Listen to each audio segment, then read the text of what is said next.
Hi అండి, అందరికీ నమస్కారం. నేను మీ స్మైలింగ్ స్టార్ షెఫ్.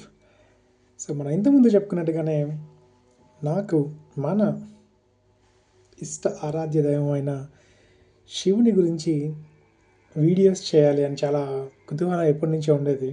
కానీ ఇప్పటికి కార్యరూపం దాల్చిందనమాట.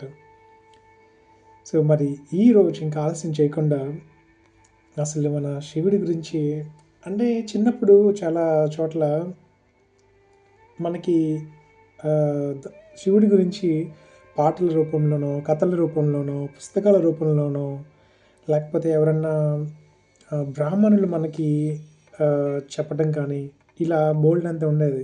కానీ రాను రాను మనము ఎప్పుడైతే ఆధ్యాత్మిక నుంచి దూరంగా వెళ్ళిపోతూ ఈ కాంటెంపరరీ వరల్డ్‌కి, టెక్నాలజీకి చాలా దగ్గరగా వచ్చేసామో, మనలో ఉన్న భక్తి దూరం పోతూ వస్తుంది. అందుకని అంటే ఈ రోజుల్లో ఫోన్ మన దగ్గరుంటే ఒకప్పుడు నేను 10థ్ లేదు, హైదరాబాద్‌కి ఫస్ట్ టైమ్ వచ్చినప్పుడు హోటల్ మేనేజ్‌మెంట్ చేయడానికి 2010 ఆ టైంలో మనకి ఎఫ్ఎం రేడియోస్ చాలా పాపులర్ ఉండేవి. అప్పటికి మనకి ఇంకా ఈ ఫోన్లు ఇవన్నీ ఎవాల్వ్ అవుతున్నాము. కానీ స్మార్ట్ ఫోన్స్ అంత యూసేజ్ లేదప్పుడు. అప్పుడు వినటానికి చాలా ఇష్టపడేవాళ్ళం. అప్పుడు ఎఫ్ఎం రేడియో అంటే అసలు చాలా పెద్ద బిగ్గెస్ట్ థింగ్ అనమాట అక్కడ హైదరాబాద్‌లో. కానీ ఎప్పుడైతే మనకి స్మార్ట్ ఫోన్స్ వచ్చేసాయో, మనము వినటం చాలా తగ్గించేసాం. మనకి కళ్ళకి కనిపించేది చూడటానికి ఇష్టపడుతున్నాం. అవి మన కళ్ళు ఎంత స్ట్రెయిన్ అయినా కానీ, బట్ చూడటానికి మాత్రం వినటానికి మాత్రం ఆల్మోస్ట్ ఆ శ్రద్ధ చాలా తక్కువైపోయిందనే చెప్పాలి. నా వీడియోస్‌లో చూడటానికి చాలా తక్కువ ఉంటుంది, వినడానికి ఎక్కువ ఉంటుంది. మీకు తప్పకుండా నచ్చుతుంది. మళ్ళీ ఒక డిఫరెంట్ ట్రెండ్‌కి తీసుకెళ్ళాలి. డిఫరెంట్ ట్రెండ్ ఏం లేదు. పాతతనానికి తీసుకెళ్ళాలి అని చెప్పేసి నా ఆలోచన.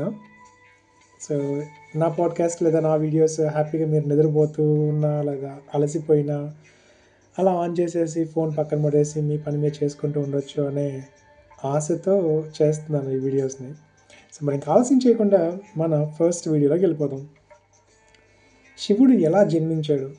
ఇది నాకు ఎందుకు దీంతో స్టార్ట్ చేయాలనిపించింది అంటే, మన మాస శివరాత్రి ప్రతి మంత్ ఉంటుంది. బట్ మన మహాశివరాత్రి సందర్భంగా నేను శ్రీమంజునాథ సినిమాలో ఒక పాట విన్నాను. ఓహో గరళ కంట మాటంతే ఒళ్ళు మంట, కన్నోళ్ళే లేరంట, ఎట పుట్టావో చెప్పమంట అన్నప్పుడు అవును కదా, నిజమే కదా, ప్రతి భూమి మీద ఉన్న ప్రాణులకి జీవం పోయడానికి తల్లిదండ్రులు అనేవాళ్ళు ఉండాలి. అది ఏ ప్రాణికైనా. అలాంటిది మరి సృష్టికర్త అని అనుకుంటున్న శివుడికి ఎలా తల్లిదండ్రులు ఎవరు అనేది ఒక క్వశ్చన్. అది ఎంతవరకు నిజం అనేది నాకు తెలియదు. బట్ నాకైతే ఒక స్టోరీ దొరికింది. అది మీ అందరికీ చెప్పాలని చెప్పేసి మనస్ఫూర్తిగా ఈ ప్రయత్నం. ఇక లేట్ చేయకుండా స్టోరీని స్టార్ట్ చేసేస్తున్నాను. ముల్లోకాల ఆది అంతం చూడగలిగిన దైవం శివుడు అనే చెప్తుంటారు. శివయ్య ముందు ఇతర శక్తులు విఫలమవుతాయి. అలాంటి శివయ్య పుట్టుక ఎలా జరిగిందో తెలుసుకోవాలనుందా? చెప్తాను. శివయ్య తల్లిదండ్రులు ఎవరు, గురువులు ఎవరు? శివపురాణం ప్రకారం శివుణ్ణి స్వయంభువుడు అంటారు. అంటే అతని పుట్టుక స్వయంగా జరిగింది అని. తల్లిదండ్రి లేరు. శివయ్యకు మరణం కూడా లేదు. విష్ణు పురాణంలో శివుని పుట్టుక గురించి చెప్పుకుందాం. విష్ణువు నుదుటి నుంచి వెలువడే కిరణాల నుంచి శివుడి పుట్టుక జరిగింది అని. అతని నాభి నుంచి బ్రహ్మ పుట్టాడు.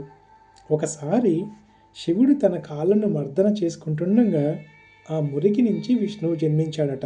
అదే నిజమైతే విష్ణు శివపురాణం వేరుగా ఉన్నట్టే శివుడి జననం గురించి మరో కథ కూడా ప్రాచుర్యంలో ఉంది. ఆలస్యం చేయకుండా అది కూడా తెలుసుకుందాం.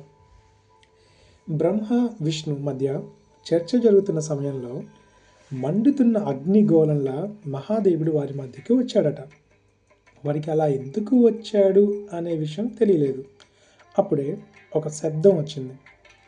ఎవరైతే స్తంభానికి అంతం ఎక్కడుందో కనుక్కుంటారో వాళ్ళే గొప్పవారిగా గుర్తింపు తెచ్చుకుంటారని చెప్తాడు. ఈ మాట వినగానే బ్రహ్మ ఒక పక్షి రూపం తీసుకున్నాడు. ఆ స్తంభానికి దారి కనుక్కోవడానికి బయలుదేరతాడు. మరోవైపు విష్ణువు వరాహ రూపం ధరించి స్తంభానికి అంతం ఎక్కడుందో కనుక్కోవడానికి బయలుదేరాడు. చాలాసేపు వెతికాక వారిద్దరికి స్తంభానికి అంతం ఎక్కడుందో కనిపించదు. ఇద్దరు ఓటమిని అంగీకరించి వెనక్కి వచ్చేస్తారు. ఆ తర్వాత శివుడు తన అసలు రూపంలో వారిద్దరికీ కనిపించాడు. దీంతో బ్రహ్మ విష్ణువులు ఇద్దరు శివుడే గొప్పవారని నిర్ధారణకు వస్తారు. ఇంతకు మించిన శక్తి ఎవరి దగ్గర లేదు. ఈ స్తంభం కథ శివుని జన్మ గురించి కానీ శివుని అంతం గురించి కానీ తెలియచేయదు. అందుకే శివుడిని స్వయంభు అంటారు. శివుడికి అంతమే లేదని అంటారు. బ్రహ్మదేవుడు శివుడికి తండ్రా? ఈ కథను నిజమని నమ్మేవారు చాలామంది ఉన్నారు. శివుడి బ్రహ్మదేవుడి పుత్రుడిగా ఎలా మారాడో విష్ణు పురాణంలో మనకి స్పష్టంగా రాసుంది. భూమి, ఆకాశం, పాతాళం నీటిలో మునిగిపోయినప్పుడు విష్ణువు మినహా మరో ప్రాణి ఈ లోకంలో జీవించలేదు. అప్పుడు విష్ణువు ఒక్కడే తన శేషతల్పంపై తేలుతూ ఉన్నాడు. ఆ తర్వాత అతని నాభి నుంచి బ్రహ్మ జన్మించాడు. విష్ణువు బ్రహ్మ విశ్వం గురించి మాట్లాడుకుంటున్న సమయంలో శివుడి ప్రస్తావన వచ్చింది. బ్రహ్మదేవుడు అతన్ని గుర్తించడానికి నిరాకరించాడు. దీంతో శివుడు అలిగాడు. విష్ణువు శివుడికి దివ్య దృష్టి ప్రసాదించి బ్రహ్మదేవుడి శివుడి గురించి గుర్తు చేస్తాడు. ఆ తర్వాత బ్రహ్మ తన తప్పు తెలుసుకొని క్షమాపణలు కోరాడు. తన తప్పుని సరిచేసుకోవడానికి తన కుమారుడి రూపంలో పుట్టాలని ఆశీర్వదిస్తాడు. దీంతో శివుడి బ్రహ్మ కోరిక మేరకు ఆయన కడుపున పుడతానని మాటిస్తాడు. బ్రహ్మదేవుడు ఈ సృష్టి రచన చేస్తున్నప్పుడు ఒక పిల్లాడు అవసరం అయ్యాడు. అప్పుడే అతనికి శివుడి ఆశీర్వాదం గుర్తొస్తుంది. బ్రహ్మదేవుడు ప్రార్థించగానే శివుడు అతని ఒడిలో చిన్న పిల్లాడిలా ప్రత్యక్షమవుతాడు. బ్రహ్మదేవుడు ఆ చిన్నారి శివుడి ఏడుపు వినగానే ఎందుకు ఏడుస్తున్నావు అని అడిగాడు. అప్పుడు ఆ చిన్నారి తనకి ఏ పేరు లేదని చెప్తాడు.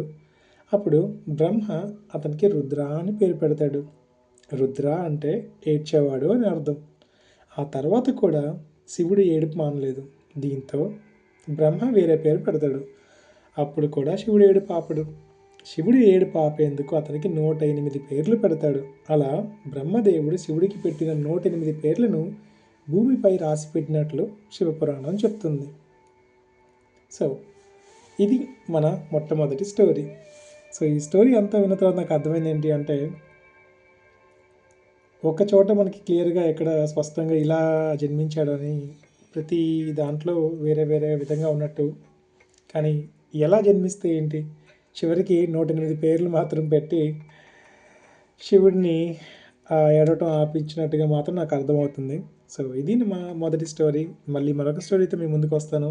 అంతవరకు అందరికీ శివరాత్రి శుభాకాంక్షలు తెలియజేసుకుంటూ సెలవు తీసుకుంటున్నాను.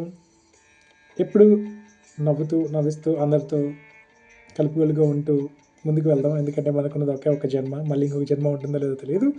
కానీ ఉంటే మంచిది, లేకపోతే ఈ జన్మలోనే అన్ని సంతోషాలు, ఆనందాలు, సుఖదుఖాలన్నీ పనిచేసుకొని ముందుకు వెళ్ళిపోదాం.